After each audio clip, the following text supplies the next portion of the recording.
Bonsoir, d'abord merci d'être avec nous ce soir en ce début de semaine de FIAC. Je suis très heureuse de vous accueillir. Le contexte est que vous êtes ici dans un lieu qui œuvre depuis plus de 20 ans pour que le monde de l'art et le monde de l'entreprise et le monde économique se rejoignent pour le meilleur. Dans cette idée-là, aujourd'hui, l'exposition qui est mise en place, c'est une exposition d'œuvres d'art qu'ont choisi 12 femmes décideurs, des femmes qui travaillent, des femmes indépendantes. Elles ont choisi une œuvre d'art de leur collection, elles nous l'ont prêtée et on s'est attaché à étudier avec Valérie Debuchet qui est là, les relations qui sous-tendent leur appétence pour le monde de l'art contemporain et leur façon de manager, de décider comment ça les nourrit, comment ces mondes se nourrissent. Donc autour de cette exposition, il va y avoir un cycle de conversation tous les lundis soirs qui va passer par tous les sujets possibles. Et dans cette exposition, il y a un sujet qui sont les collectionneuses.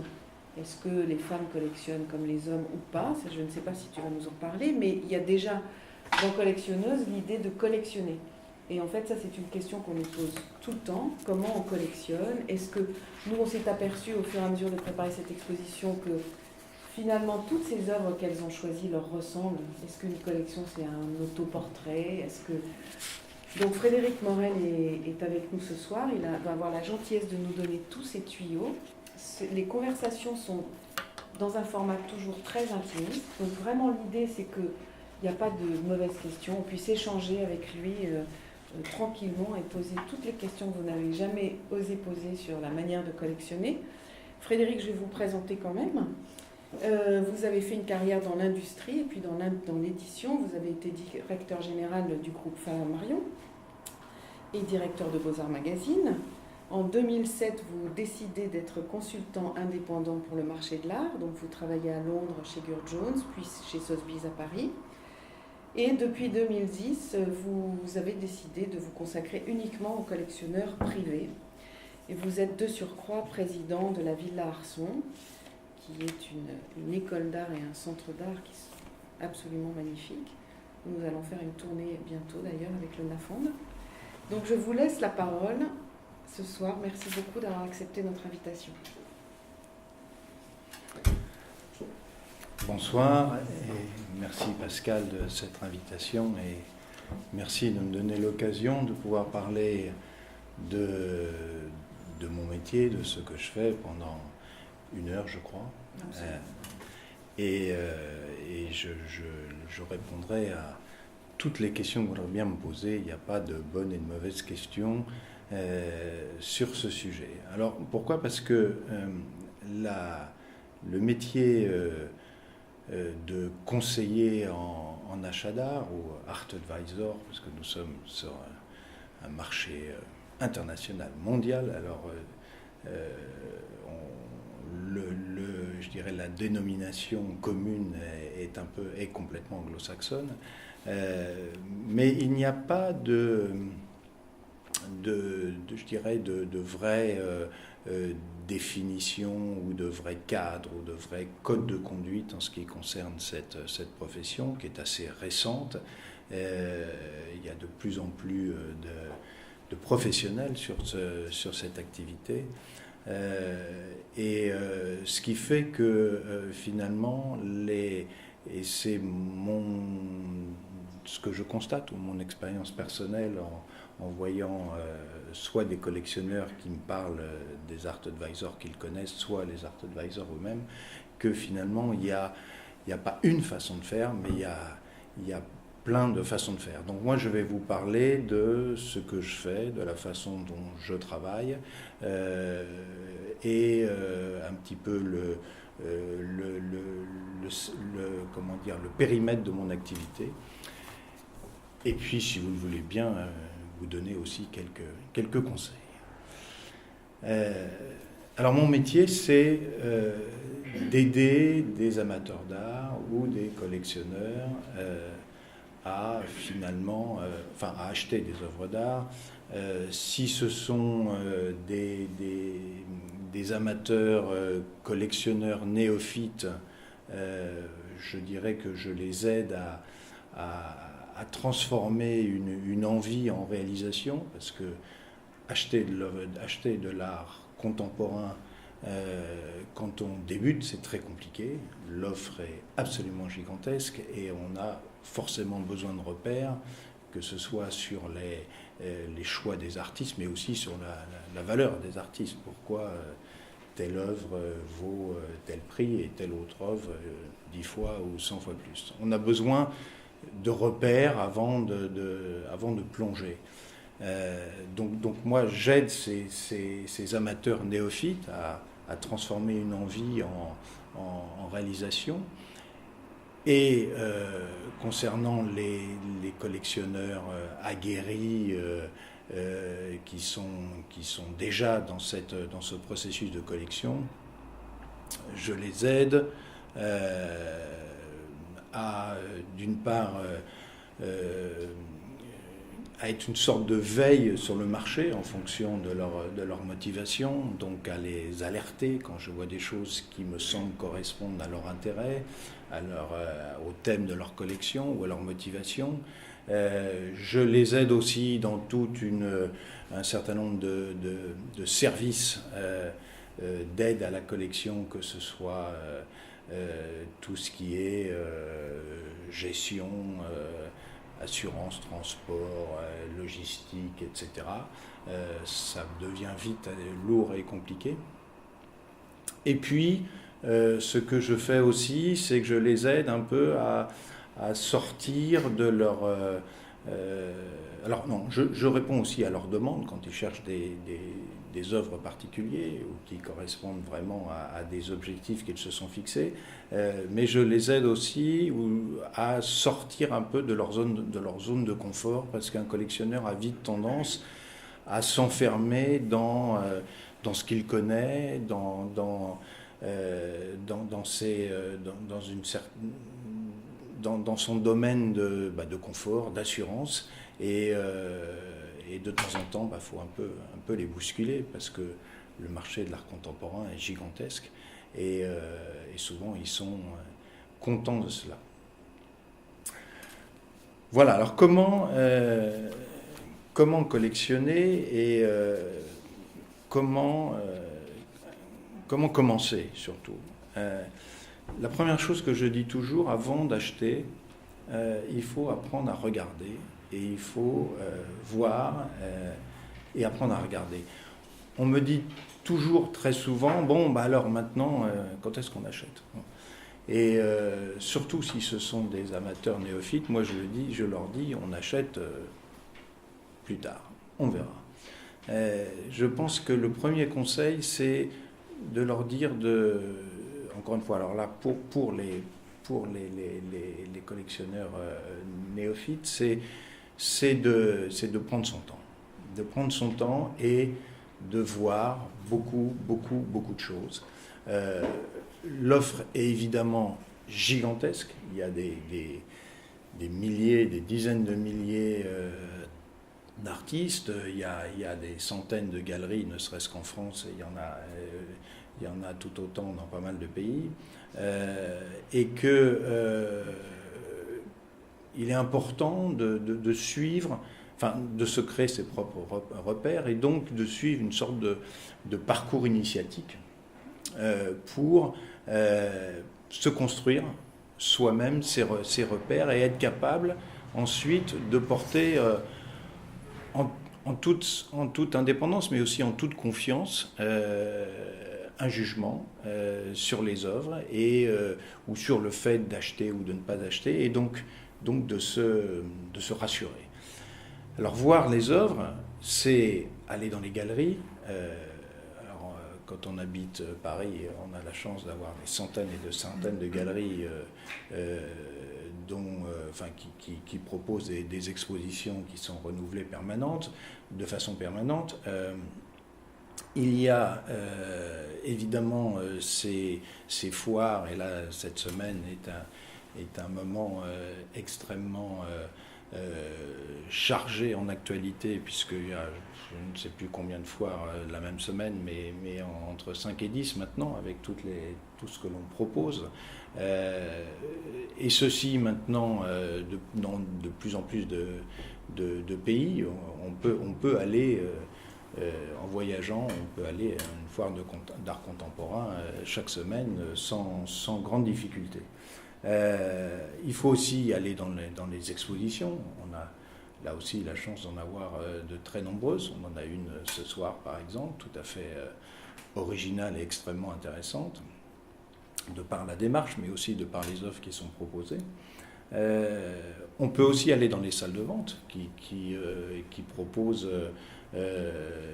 évidemment des catalogues d'œuvres qui sont mises sur le marché et qui peuvent aussi contribuer à sa propre connaissance. Alors là, peut-être plus de l'art moderne que de l'art contemporain, mais aussi à pouvoir faire des découvertes. C'est important et c'est bon. Je parlais de parcours initiatique. En fait, c'est toute une éducation de l'œil et le regard quelque part fait partie de l'œuvre aussi. C'est un échange que l'on a avec les artistes. Les œuvres n'existent que si elles sont regardées et faire cette démarche, faire cet effort, c'est rentrer un peu enfin, c'est donner aux artistes ce qu'ils attendent, c'est qu'on regarde leurs œuvres. Et puis, donc, à partir de là, être capable de porter un jugement. Ça, c'est le premier volet. Enfin, je pense que c'est le plus important. Et très vite, on a envie de passer à la deuxième étape qui est maintenant, qu'est-ce qu'on fait ? Est-ce qu'on achète ? Mais en fait, la deuxième étape, elle doit vraiment...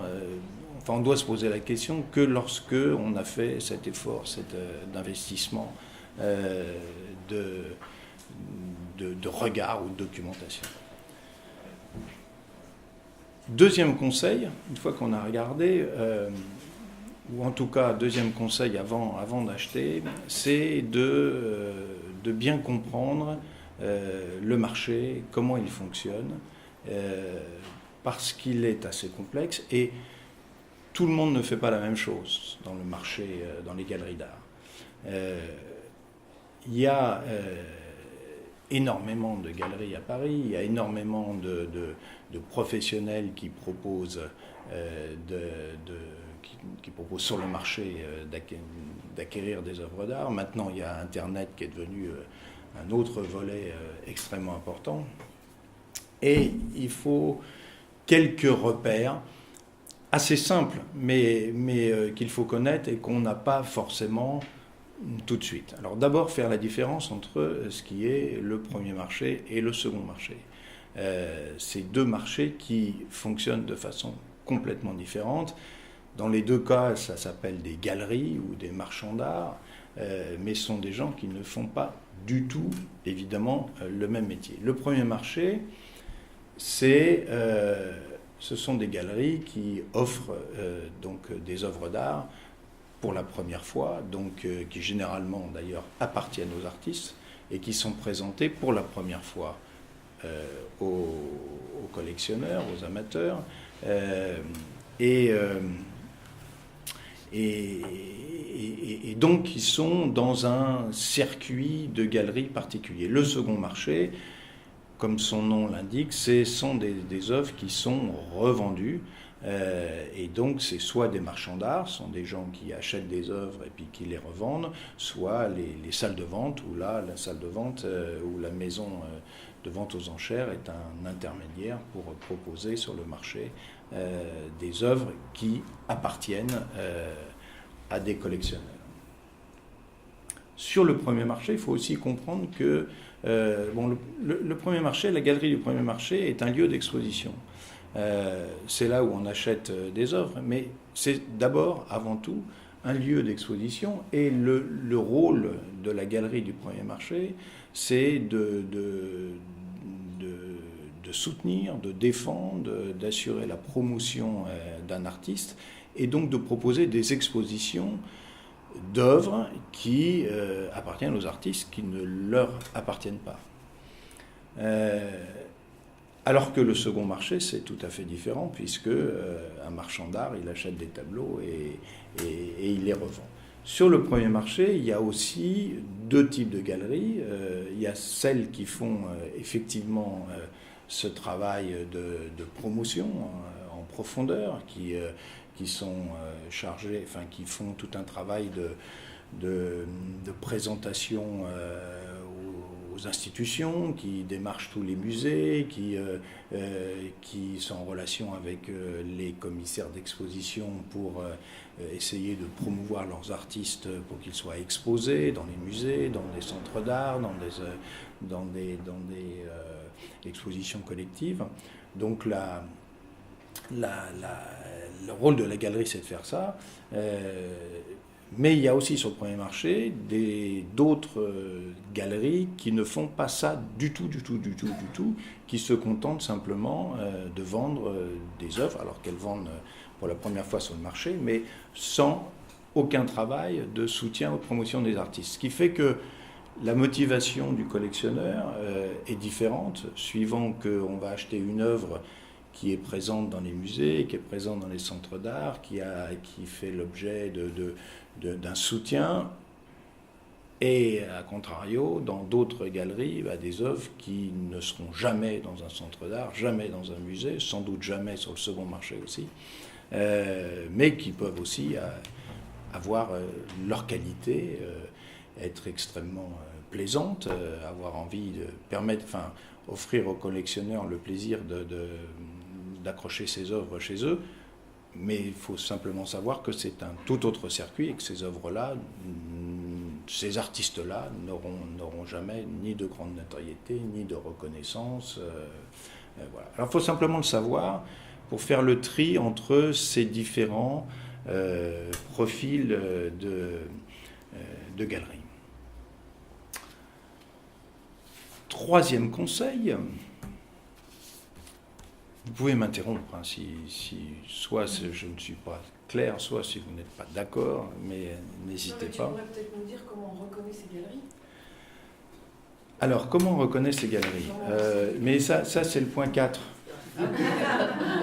C'est écrit « s'entourer de professionnels et se faire conseiller ». Mais quand on n'a pas les moyens... Ah, mais c'est aussi dans le point 4. Hein, c'est aussi... Non, je vais le développer après. Et effectivement. Le troisième conseil que je peux vous donner, c'est de partager ou d'échanger énormément avec des acteurs du marché de l'art ou d'autres collectionneurs. D'abord, ça fait partie du plaisir généralement et de l'attente des collectionneurs de rentrer dans des clubs, dans un petit groupe un peu privilégié de gens qui fréquentent ces expositions, ces galeries, mais aussi et surtout de pouvoir échanger avec d'autres personnes. Et ça, c'est extrêmement important. Il y a plein d'opportunités de rencontrer d'autres collectionneurs. Il y a ce soir, ça c'est vrai, mais il y a plein d'autres opportunités. Il y a bien sûr tout ce qui est club, association d'amis de musées ou de centres d'art qui organisent énormément de rencontres, de visites de visites d'exposition, de visites d'ateliers, et ça c'est très enrichissant, et qui organise aussi des voyages, qui permet... le voyage a un double avantage, c'est là de sortir là aussi de son petit cercle privé et d'aller un peu plus loin, mais aussi, par définition, comme ça dure plus longtemps, de créer, d'avoir l'occasion de rencontrer des gens et de se créer et de nouer des relations un peu plus proches avec d'autres collectionneurs. Donc ces associations, alors il y en a beaucoup, hein. Bien sûr il y a celle des grands musées parisiens, Pompidou, le musée d'art moderne, la ville de Paris, il y a celle des centres d'art, que ce soit la Maison Rouge, le Palais de Tokyo, le Jeu de Paume, et puis d'autres associations qui sont parfois aussi créés par des collectionneurs eux-mêmes.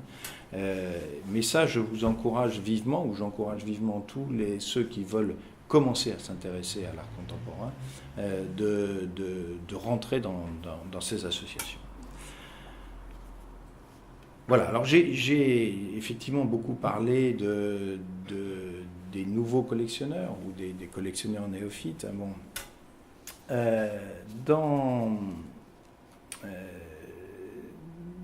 quand on passe à l'achat, là effectivement, c'est là que intervient, enfin, je pense que c'est important de s'entourer de professionnels.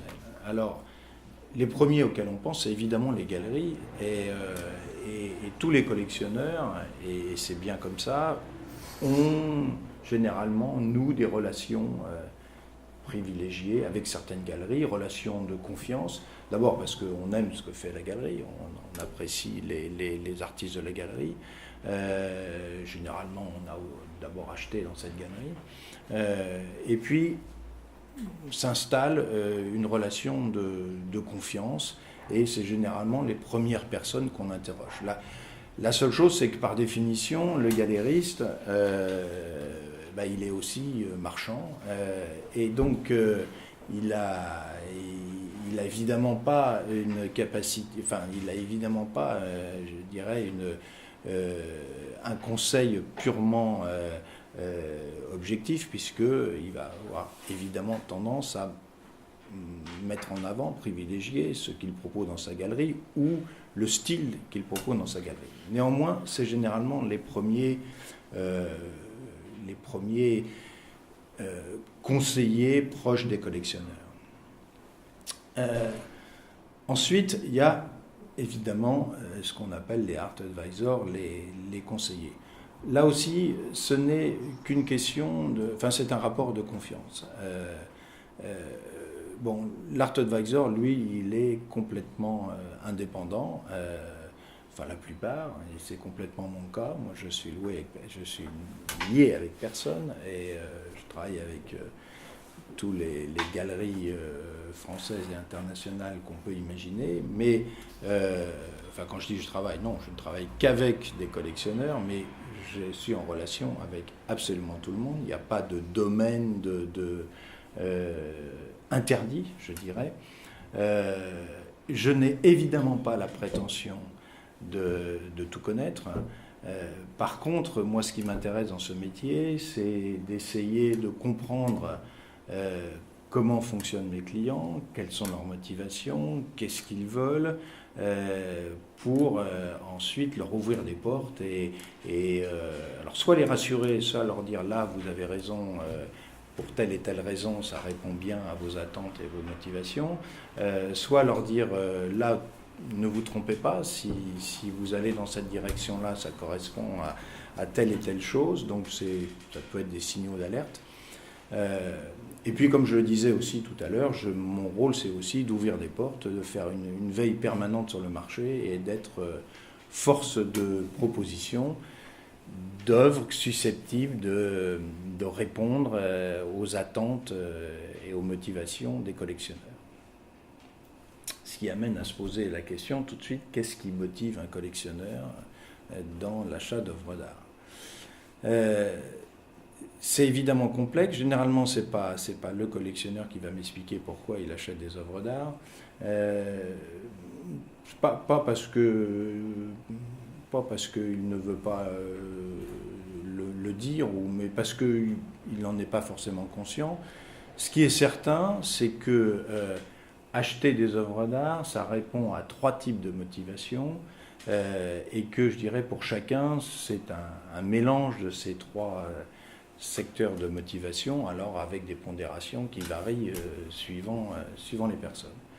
3 types de motivation. La première, elle est complètement culturelle, intellectuelle, la curiosité, aussi l'émotion, le plaisir, l'esthétisme, le fait de vivre avec des œuvres d'art. Donc tout un secteur de motivation parfaitement rationnel.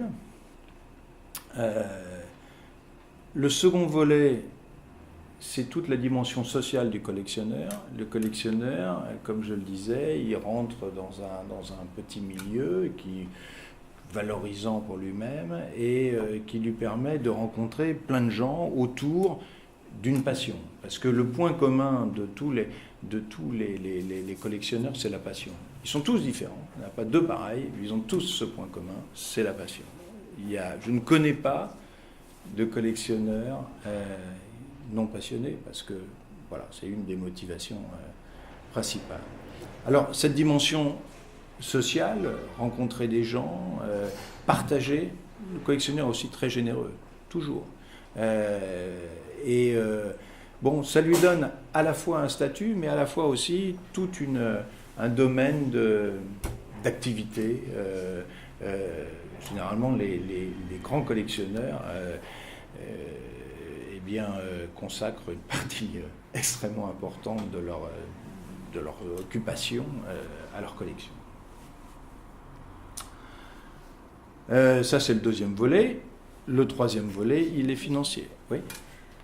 Quand vous parlez de passion, on sait quand même qu'il y a aussi beaucoup de collectionneurs qui font ça, qui font de la spéculation.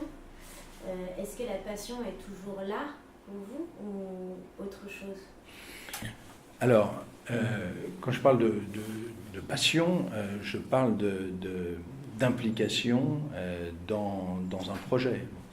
Le troisième volet, comme je disais, c'est effectivement l'aspect financier. Pourquoi? Parce que, pour deux raisons. D'abord parce que ça peut représenter une part importante de leurs dépenses, qu'elles soient considérées comme des investissements ou comme des dépenses. Ça peut représenter beaucoup d'argent. Et en plus, on le sait, l'art contemporain, les codes des artistes ou les valeurs des œuvres peuvent varier énormément dans des temps parfois relativement courts. Alors, tous les collectionneurs ne sont pas spéculateurs, ça c'est certain. Par contre, pratiquement tous sont un peu joueurs. Et le grand fantasme du collectionneur, c'est de découvrir un jeune artiste formidable, pas cher du tout, mais qui prend de la valeur. Voilà, c'est ce genre de pêche miraculeuse. Et il faut... Vous les stopper avant. Alors, vous leur dites attention, ne pensez pas à la spéculation dans l'achat en priorité, ou comment vous gérez ça, vous? Ah, moi je leur dis qu'une seule, je n'ai qu'une seule certitude, je leur donne rendez-vous dans 50 ans et puis on verra s'ils ont gagné de l'argent. Pourquoi? Parce qu'il y a des fluctuations énormes. Vous avez des exemples bien connus d'artistes qui sont sur la scène aujourd'hui, qui s'appellent, je sais pas, Jean-Michel Basquiat ou Warhol maintenant, ou Jeff Koons, dont on voit des cotes exploser assez rapidement. Et puis vous avez, évidemment, vous en connaissez tous plein, des dizaines, des centaines, des milliers d'artistes que vous avez achetés assez cher et qui ne valent plus rien du tout. Et bon, c'est comme ça, il y a cette incertitude. Mais il y a moi vous savez, on voit dans les... Enfin, j'ai beaucoup lu récemment dans les journaux économiques que l'art contemporain était le secteur de diversification d'investissement le plus rentable. Je ne sais pas ce que ça veut dire, parce que d'une part, il n'existe pas de fonds d'investissement dans l'art contemporain ou de SICAV d'art contemporain. Par contre, c'est vrai qu'il existe des œuvres qui ont vu leur valeur être multipliée par 10 ou par 100 en très peu de temps. Et puis à côté de ça, comme je le dis, il y a beaucoup d'œuvres qui valent un certain prix à un moment donné, et puis beaucoup moins après, voire rien du tout. Donc oui, il y a des gens qui spéculent, oui, il y a des gens qui peuvent gagner beaucoup d'argent dans l'art contemporain. Et encore une fois, on connaît quelques exemples très médiatiques. Mais voilà, c'est facile d'écrire l'histoire a posteriori, il n'y a aucune certitude. Et puis, si on prend un petit peu de recul, il y a eu avant l'été une exposition absolument extraordinaire à la Fondation Vuitton qui s'appelait « Les clés d'une passion ». Et Bernard Arnault a, paraît-il, mis des années à construire cette exposition et à négocier et à obtenir des droits de prêt auprès de musées qui ont prêté des œuvres iconiques de leur musée, qui étaient, dans certains cas, jamais sorties du musée. Et du coup, donc Bernard Arnault a réalisé une exposition que aucun musée dans le monde n'avait jamais réalisée avant. Et j'ai même envie de dire que personne ne pouvait réaliser. Lui a des moyens financiers, des moyens à travers tout ce qu'il a fait de soutien des artistes à travers le mécénat, etc., qui lui donnait une puissance de négociation quelque part beaucoup plus importante que n'importe quel musée institutionnel, musée d'État. Et donc cette exposition, absolument magnifique, je suis sûr que pas mal d'entre vous l'ont vue, elle proposait, c'était un peu son titre, les clés d'une passion, mais aussi les chefs-d'œuvre du XXe siècle. Eh bien, quand on regardait les œuvres qui étaient proposées, à part Francis Bacon, je crois, eh bien, il n'y avait aucune œuvre postérieure à 1950. Qu'est-ce que ça veut dire? Ça veut dire que pour qu'un artiste accède à ce niveau de reconnaissance incontestable, donc de référence iconique, il faut juste 50 ans. Et voilà. Avant ça, on peut rien dire. Alors bien sûr, on peut spéculer et puis dire, bah voilà, on connaît pas mal d'artistes dont on a vu les cotes exploser et puis après redescendre assez vite. Mais encore une fois, sur le long terme, c'est l'exception et il faut beaucoup de temps. Par contre, ce que je disais, les collectionneurs sont joueurs. Ils aiment bien quand même.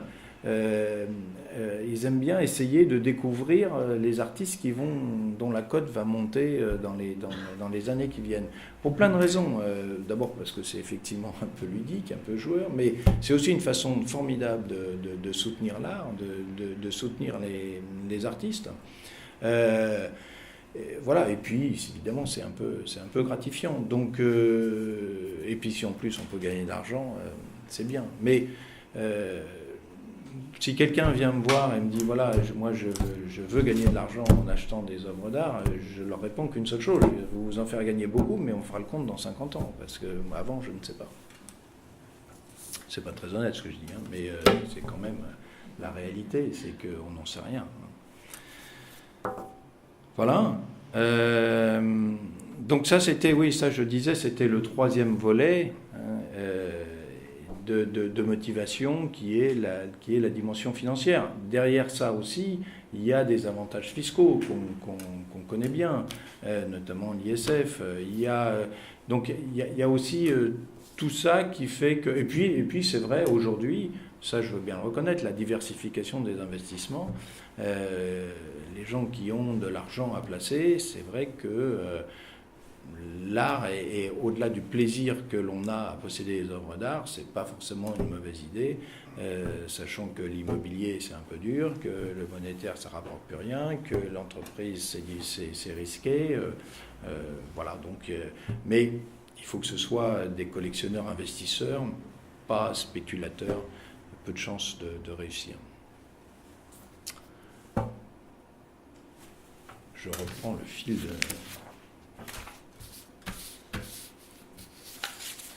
Si vous avez des questions sur ce sujet, parce que je suis toujours évidemment énormément attaqué sur ce terrain-là, donc j'ai toutes les réponses.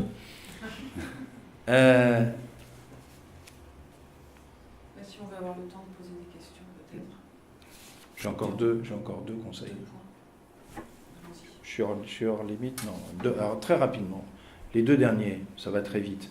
Le cinquième point, c'est...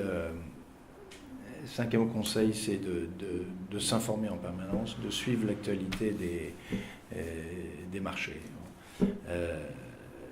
Alors c'est vrai que dans le passé, j'ai dirigé un magazine d'art, mais je vous conseille vivement la lecture approfondie de Beaux-Arts Magazine et d'autres magazines. Non, c'est extrêmement important de suivre, de se documenter, de suivre l'actualité. Pourquoi ? Parce que, si je peux me permettre cette formule, l'art contemporain, c'est maintenant. Tous les jours, ça change. C'est ce qui fait que c'est passionnant. Tous les jours, il y a des nouvelles choses qui arrivent. Et il n'y a aucune certitude. Ce qui était vrai hier n'est pas forcément vrai aujourd'hui. Et demain, il va se passer quelque chose de nouveau. C'est une des motivations de s'intéresser à l'art contemporain. C'est une façon de vivre pleinement son époque. C'est une façon d'être... c'est aussi, je dirais, une bonne antidote au vieillissement.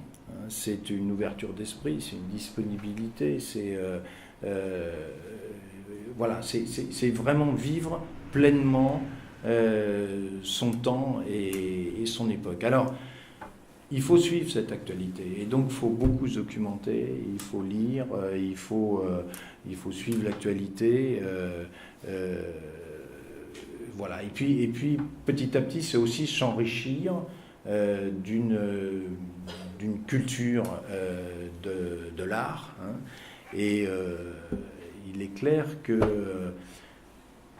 l'art contemporain est toujours en filiation avec son histoire, avec l'histoire de l'art, et qu'il faut comprendre, il est nécessaire de connaître le passé pour comprendre le présent et même le futur. Enfin, le dernier point, et je m'arrêterai là, bien acheter, c'est acheter que ce que l'on comprend et que ce que l'on aime. Les conseillers qui vous diront acheter ça parce que c'est formidable pour telle et telle raison, soit vous êtes d'accord et vous pouvez le faire, soit vous n'êtes pas d'accord et vous ne le faites surtout pas. C'est d'abord se faire plaisir et c'est d'abord acheter ce que l'on comprend, c'est acheter ce que l'on aime. Et un des avantages de l'art contemporain, mon propos ne se veut pas provocateur, c'est que généralement c'est pas cher. C'est-à-dire que les œuvres, quand elles sont nouvelles, si c'est des jeunes artistes, c'est pas cher du tout, et c'est beaucoup moins cher que effectivement les artistes qui sont reconnus et qui sont bien installés sur le marché. Donc il faut se faire plaisir. Et le dernier point, c'est que il faut garder une grande exigence, je dirais peut-être de qualité en tous les cas. Il est important de bien connaître le travail des artistes, leur trajectoire pour acheter le meilleur. Toujours le meilleur, et enfin ce que vous considérez être le meilleur, parce que vous êtes le seul à juger.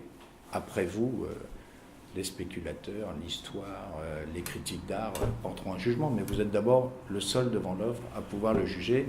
Achetez ce qui vous plaît et achetez ce qui vous paraît le mieux. Voilà. Je peux vous poser une question. Est-ce que vous considérez la photo faisant partie de l'art contemporain ? L'engouement. Oui, bien sûr. Hein, l'art contemporain aujourd'hui recouvre différents médiums et de plus en plus. L'art contemporain, encore une fois, c'est la création d'aujourd'hui. Donc ça a toutes les formes. Bien sûr, la photo en fait partie. Peut-être qu'elle en fait de moins en moins partie. Pourquoi ? Parce qu'avec les techniques numériques maintenant, c'est plus la photo argentique. Ça n'existe pratiquement plus. Hein. Donc c'est de la photo qui ensuite est alors peut-être argentique au départ, mais après qui est retravaillée en Photoshop sur ordinateur, et c'est tout un travail de création numérique. D'ailleurs, dans les écoles d'art, on leur offre des moyens extraordinaires pour apprendre toutes ces techniques. Donc oui, bien sûr, la photo en fait partie, mais plutôt, je dirais, les nouvelles technologies font partie de l'art contemporain, et la photo est de plus en plus renvoyée à des références d'art moderne. Mais en tous les cas, oui, bien sûr. Bien sûr. Alors, toutes les formes de médium, c'est-à-dire que c'est aussi, bien sûr, la sculpture, mais dans son sens large, hein, tout ce qui est en 3 dimensions. C'est bien sûr l'art conceptuel, ça peut être aussi l'art éphémère, ça peut être aussi des performances. Bon, ça se collectionne pas, mais ça fait partie d'une histoire et de quelque chose qu'on peut partager avec un certain nombre de personnes. Ça existe encore. Et puis évidemment, toutes les techniques d'image, en particulier, bien sûr, les images animées, la vidéo et le cinéma, bien évidemment. Bien évidemment.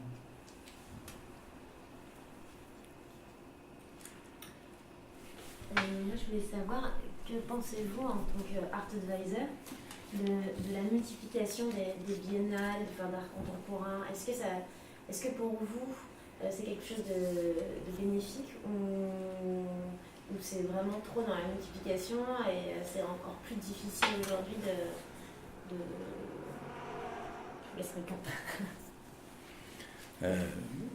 Oui, pour moi c'est complètement bénéfique, mais c'est un peu compliqué parce que de fait le développement de toutes ces foires internationales est en train oblige les galeries à se reposer la question de leur modèle économique. Les galeries en souffrent en revanche. Oui, parce que d'une part, il y a de moins en moins de gens qui vont dans les galeries. Or, les galeries, c'est un coût permanent de structure. Et d'autre part, les foires, c'est très très cher pour les galeries. C'est très très cher. Donc, ils sont un peu obligés d'y être.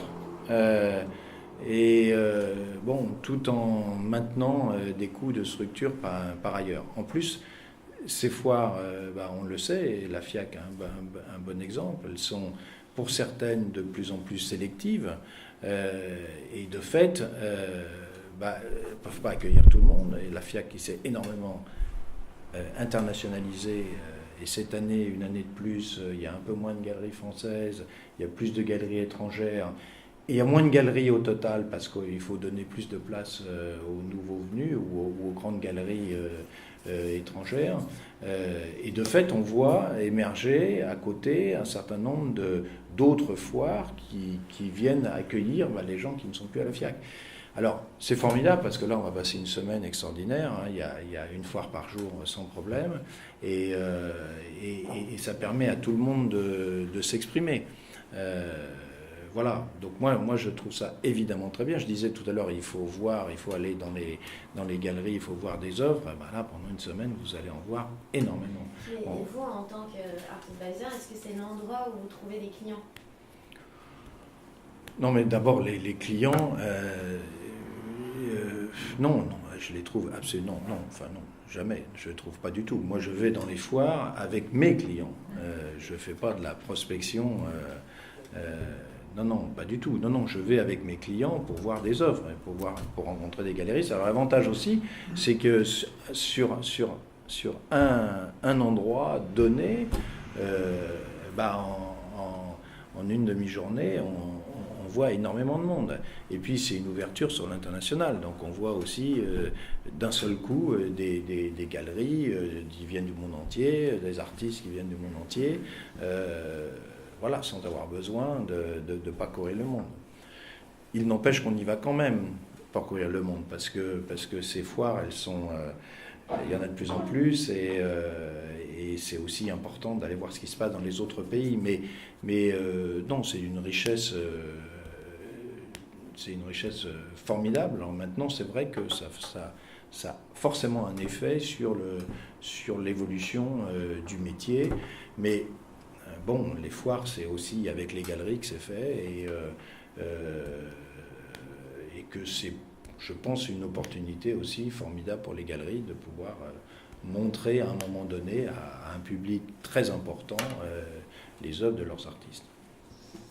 Si on veut commencer une collection et qu'on veut être conseillé par vous, il faut avoir quel budget minimum? C'est-à-dire, est-ce qu'un jeune collectionneur qui n'est pas riche ici peut avoir un art advisor? Et voilà, quelle est l'idée Oui, bien sûr. Du budget qu'il doit consacrer? Oui, bien sûr, parce que, encore une fois, moi, j'ai une rémunération qui est à deux volets, qui est un pourcentage sur les ventes, et ça de façon parfaitement identifiée et claire, et j'ai des honoraires lorsque il n'y a pas d'achat forcément tout de suite. Parce que si je conseille de ne pas acheter tout de suite, je conseille quand même de me donner un peu d'honoraires, sinon je ne m'y retrouve pas. Mais non, c'est tout à fait accessible. Il n'y a pas de minimum. Non, simplement, ce qui est important pour moi, c'est la motivation. C'est l'envie d'acheter, de rentrer dans un processus culturel, intellectuel d'achat d'œuvres d'art et non pas faire un cadeau pour la fête des mères. Voilà. Et voilà, ça peut être des jeunes collectionneurs et voilà, et j'ai aussi bien sûr quelques très gros collectionneurs, mais c'est un mix des deux. Moi, je voudrais reprendre une question posée Pascal tout à l'heure, de savoir si vous avez remarqué ou pas s'il y avait une différence entre les hommes collectionneurs et les femmes collectionneuses, ce qui répond aussi à l'exposition qui est ici.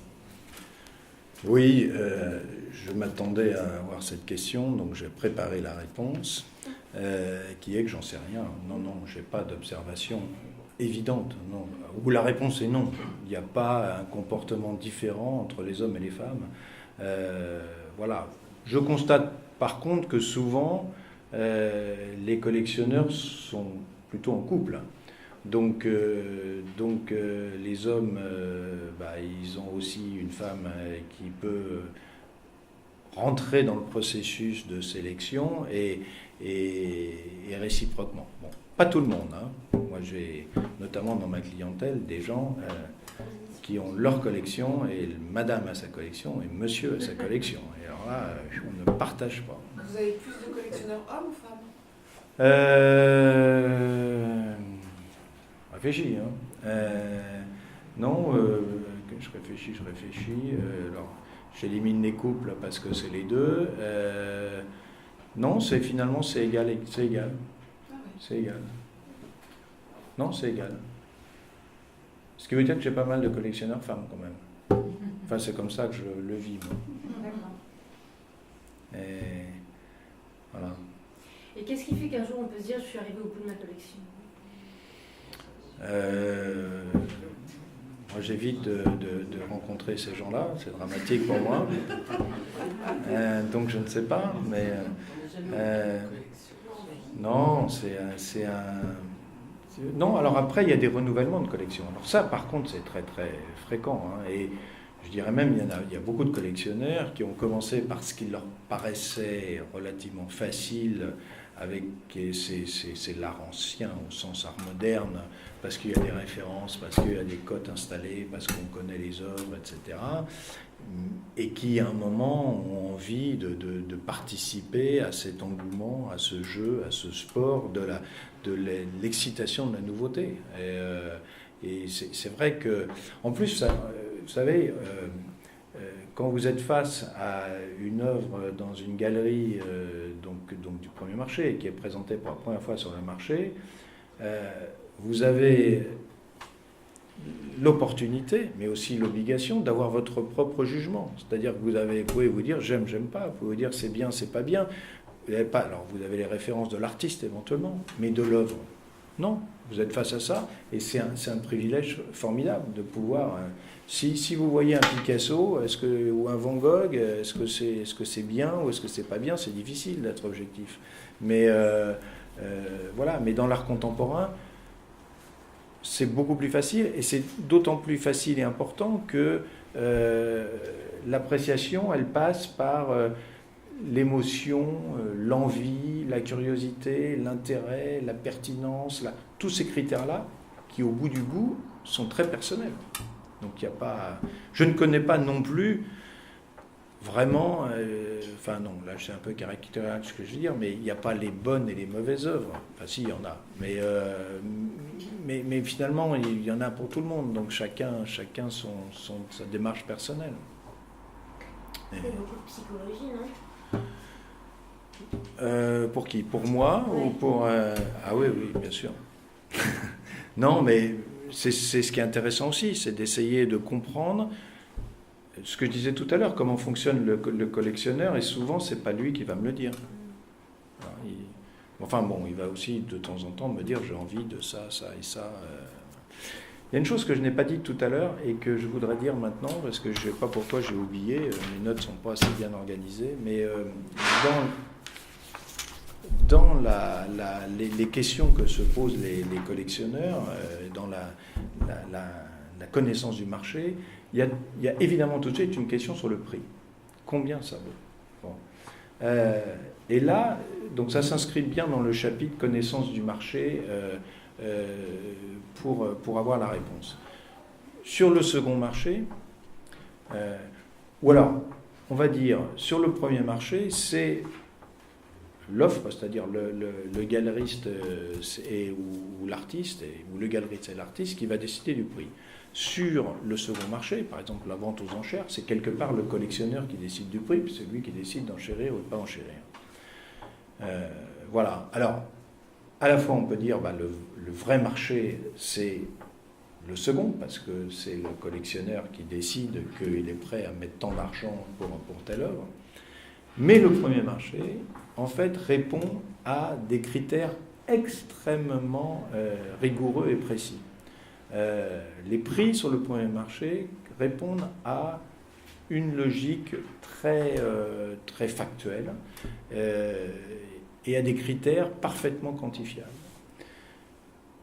D'ailleurs, quand vous allez dans une galerie, on vous présente généralement les œuvres, on vous présente une liste des prix, et puis derrière, vous avez la bio de l'artiste ou un certain nombre d'informations sur l'artiste. Et en fait, c'est ça qui fait le prix, c'est ça qui fait la cote. C'est quoi? Première ligne, parce que c'est sur toutes les bios, donc c'est pas négligeable, c'est la formation. Il n'y a pas beaucoup d'artistes qui soient autodidactes, et ensuite la formation, ça joue, ça a un effet sur l'évolution de la carrière de l'artiste. Donc la première ligne, c'est toujours l'école. Il y a plein d'écoles d'art en France et dans le monde, et il y en a plein de formidables en France, et c'est la première ligne, c'est toujours la formation. Ensuite, vous avez tout ce qui contribue à sa visibilité. Et là aussi, le premier niveau tout de suite, c'est l'achat de l'institution.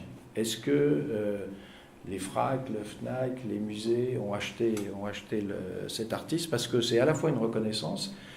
L'État français, là je vais parler des artistes français, mais on peut évidemment extrapoler ça dans pas mal de pays, mais l'État achète beaucoup.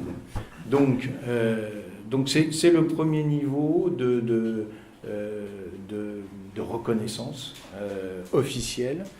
C'est aussi ce qui va permettre à l'artiste d'avoir une visibilité auprès des curateurs d'exposition, des commissaires, et puis d'être exposé. Donc ça, c'est le deuxième niveau, c'est est-ce que l'institution a acheté. Le troisième niveau, c'est les expositions.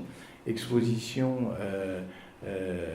personnelles, bien sûr. Alors, exposition dans la galerie, ça commence comme ça. Et évidemment, la qualité de la galerie joue beaucoup aussi, hein. C'est évident, à la fois le prestige de la galerie, mais aussi la puissance et l'impact de la galerie et sa capacité à faire connaître l'artiste, et qu'il a aussi une clientèle privée aussi, qui peut jouer aussi. Mais donc le niveau suivant de reconnaissance, c'est les expositions personnelles ou expositions collectives. Et dans les expositions collectives, on va prendre en compte le prestige du lieu, et puis même les artistes avec qui l'artiste est exposé, parce que justement ça contribue à un positionnement ou à une communication autour de l'artiste. Voilà, tous ces éléments qui contribuent à la visibilité de l'artiste. On peut ajouter aussi tout ce qui est du domaine de l'édition, tout ce qui est publié, parce que c'est un document qui reste pérenne. Bon, maintenant, il y a aussi tout le travail qui est fait sur Internet avec une diffusion incroyable d'informations. Donc, tous ces éléments-là contribuent à donner une sorte de valorisation ou de quantification de la visibilité de l'artiste. Voilà, et c'est ça qui va déterminer un prix qui est donc assez quantifiable ou assez rationnel. Et ensuite, la galerie va, à un moment donné, choisir les gens à qui elle va vendre, sauf s'il n'y a pas de demande. Mais s'il y a une demande qui est supérieure à l'offre, la galerie va évidemment choisir. Elle va choisir les bons collectionneurs, elle va choisir les vrais collectionneurs, elle va essayer d'éliminer les spéculateurs, parce que si spéculation il y a une perte du contrôle du prix, ce qui pose plein de problèmes. Voilà. C'est aussi une des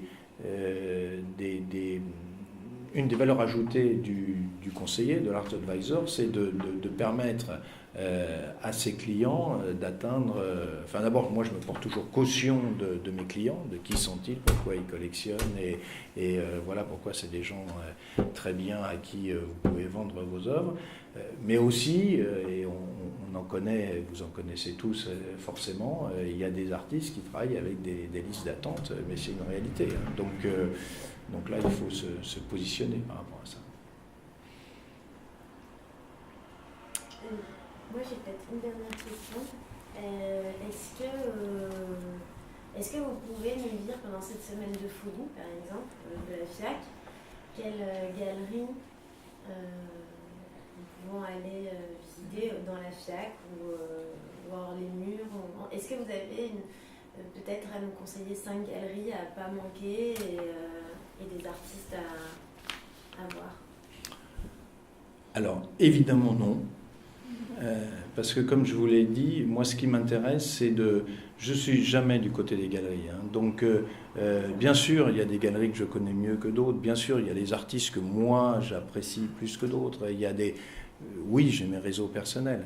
Mais pour répondre à votre question, non. Parce que mon métier, c'est juste de comprendre ce que mes clients ont envie d'acheter. Et ensuite, de les guider le mieux possible vers ce qui correspond à leurs attentes. Mais il n'y a pas les bons et les mauvais artistes, ou les bonnes foires et les mauvaises foires. Il y a juste ou les bonnes et les mauvaises galeries, parce que sinon je vais vous dire des grandes banalités. Après, je vais vous dire soit les gens que j'aime bien, ça n'a aucun intérêt, soit je vais vous donner les 5 premiers en France que vous connaissez tous, et ça n'a aucun intérêt.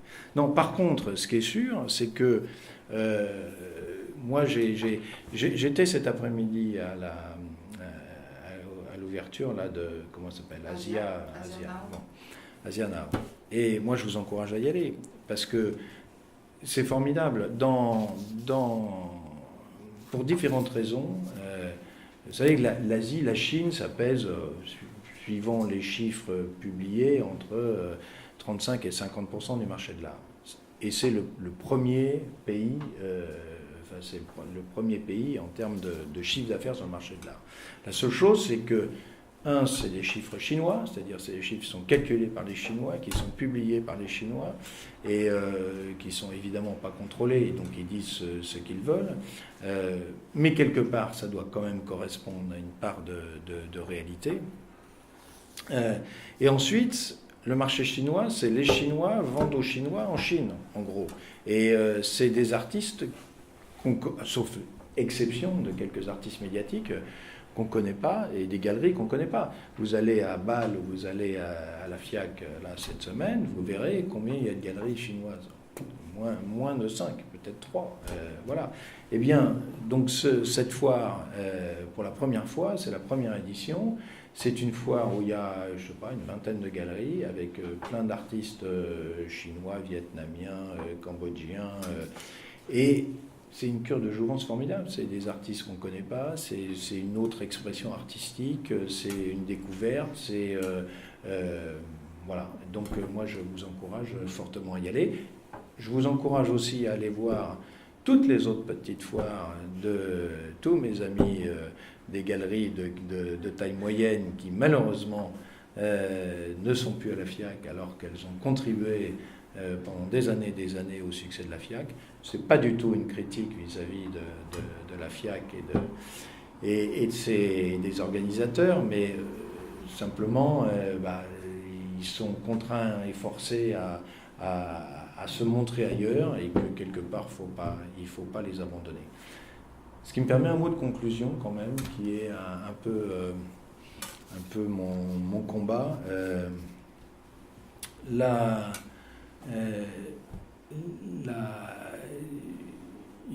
Je fais un constat alors que après-guerre, le marché de l'art était d'abord français avant d'être ailleurs.